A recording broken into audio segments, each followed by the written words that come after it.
Hey guys, Evans with Z111 here today bringing you a video on a game called 60 Seconds. This is a post-apocalyptic survival simulation game with, I'd say, a dark sense of humour, and that dark sense of humour is what makes it worth playing. So I'll go into the apocalypse mode, which is basically just for full game experience, and I'll go into Star Bomber difficulty, because I want to go for full difficulty, so it's going to inhibit my experience a fair amount, but I will begin the adventure and show you what this game is all about. It's a cheap game on Steam that's worth playing just for a laugh. It's pretty fun. It can allow for some pretty funny experiences, and it starts with you in your house, and you have 60 seconds to go and basically collect anything and everything you will need for your survival experience. It's actually the most stressful part of the game because there is a lot of stuff in your house and you really have to prioritise what you're getting. You can only carry so much, so you have to make multiple trips back to your bomb shelter. And you can, if you want, leave your family behind, but obviously it's ideal to take them so that you have more people with you, and obviously they are your family, so you probably do care about them somewhat. So you go and collect everything you want. I will pick up a rifle. I need to try and find the ammo for it at some point. The locations of everything is randomized, so you can't just like get used to the layout and everything. You need to make sure you know where everything is. I get a first aid kit. No, I don't have room. I can grab the bug spray though, and I need I actually really need a first aid kit. That is also... I don't think I'm going to be able to make it. 60 seconds is nearly up. Can I get back to the bomb I actually messed up and I didn't get back to the bomb shelter. So, that fucked up. Okay, so let's try and do this a little bit better. I will get a gas mask, which will make my adventures outside much easier. I should mention this is the first part of the game, by the way. Like, there is a whole other part to it, and this is actually just... I'd say this is the smallest, least important part. Oh no, it's important, but it's not what you're going to be doing for the most part of the game. Can I grab a fire axe? That's really handy. No, I've got a briefcase, so I can't slot it in. I should try and get my entire family this time, so I'll pick up little Timmy, I'll get some canned soup, I'll leave the water behind. I really do want that fire axe, but I've already picked up some ammo I think, so I will prioritise for a rifle.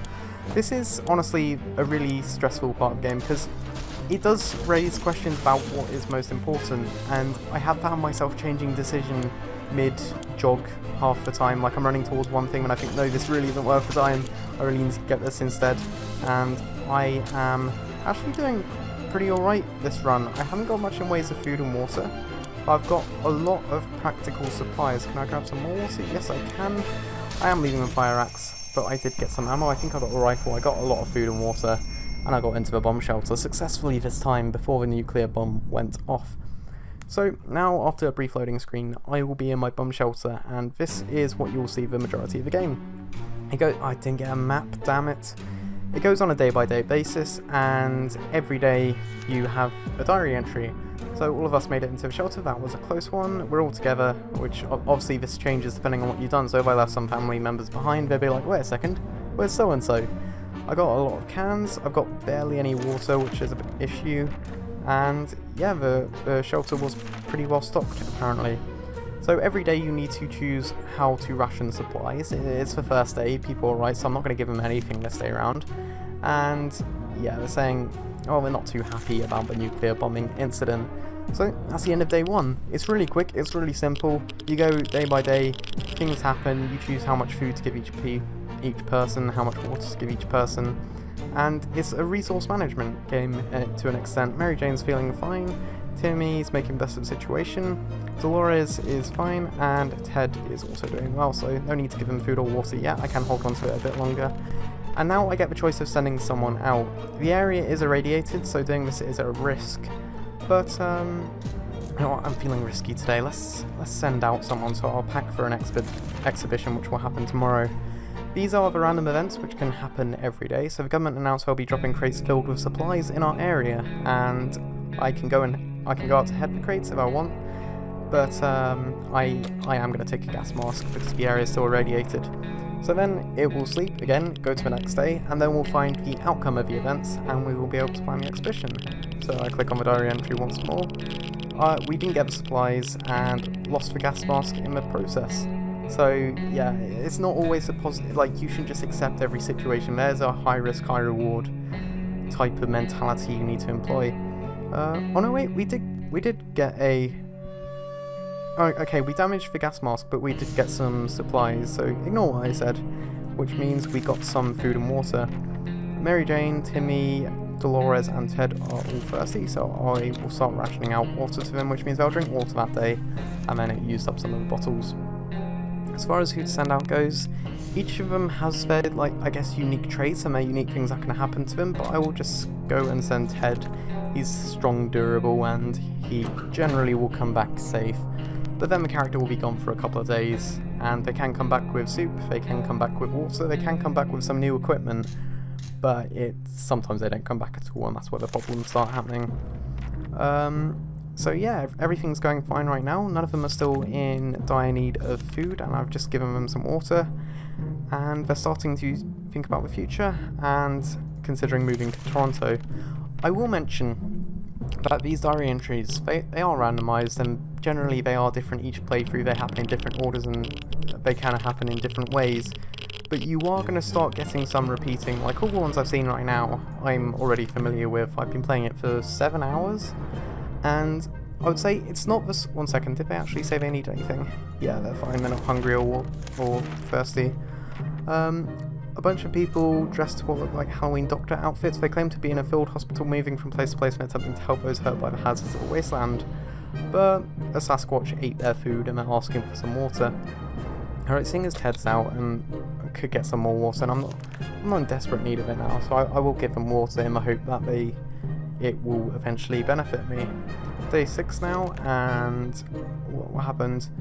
They didn't have their doctor licenses, and yeah, it's a bit suspicious. I doubt that is going to turn out to be worth it. And if I've looked at it, everyone's thirsty. No one's been hungry yet, strangely enough. But the events, like, there are a lot of them. That's not one I've encountered before, and depending on what you do, they can have different outcomes. So there's that element of replayability. There's some roaches outside. I haven't got any bug spray and I haven't got my Boy Scout manual, so I can't actually do anything about that, which means I'm just going to have to ignore it. But yeah, if you're playing this game each time thinking, oh, I'm going to get a completely new experience, then that's not the case. The experience will be different, but it won't be completely new. It does look as though Ted's back. He's hungry, sick, and tired. What happened? Roaches are everywhere now, so they might cause a few health problems. And theatre means actors. We can find actors, you can run into mimes, and so we approached the theatre on our tiptoes, but in the end we decided our need for supplies was greater than our fear of mimes, so we bravely went in to explore. And we did get some water. We got a lot of water actually, and 2 cans of food. So yeah, that definitely worked out well for me. And we even found an axe. This is a really good haul, all things considered. They never usually work out that well. Especially considering it was a radiator too. Mary Jane's fine, Timmy should eat something, Dolores wants to eat something, and Ted is sick, tired, and hungry. Okay, so it was Dolores and Timmy, right? And I think Mary Jane was okay. Yeah, this is a really good supply. Oops, I didn't mean to do that. We got a really good supply of food right now, and say this is on hardest difficulty too. I think I've gotten really lucky. And to the point actually where there's no point sending someone out again. So now they're suggesting we listen to the radio in the hope of finding out what's going on from the government. And this is where you're going to start working towards certain goals.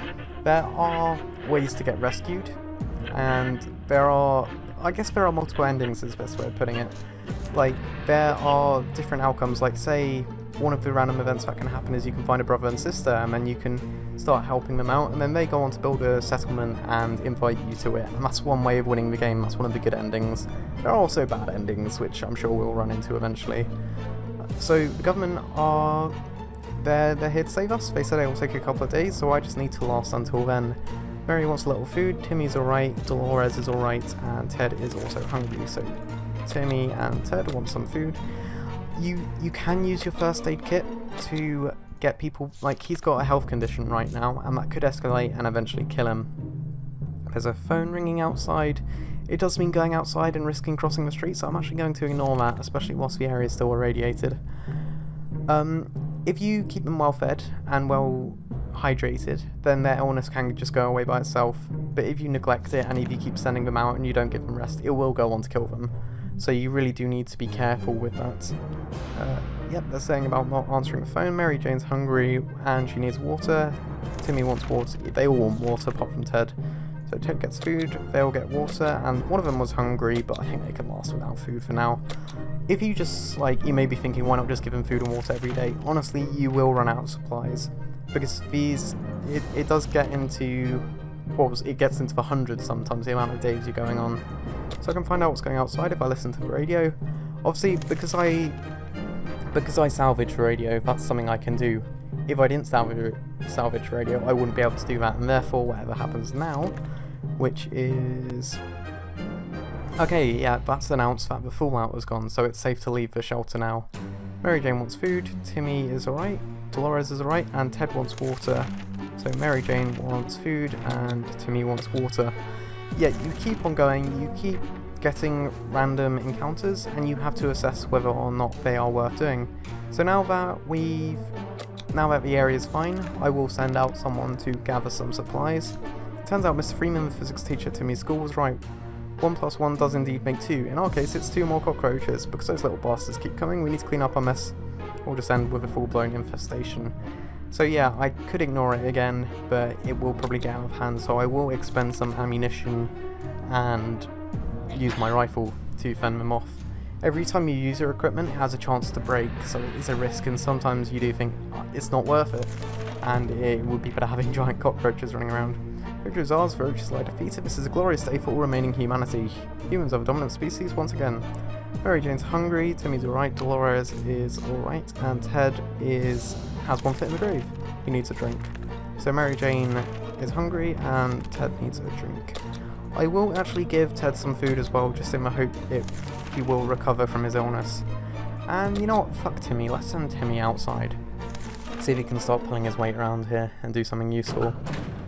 And I think this is actually, like, in this game now.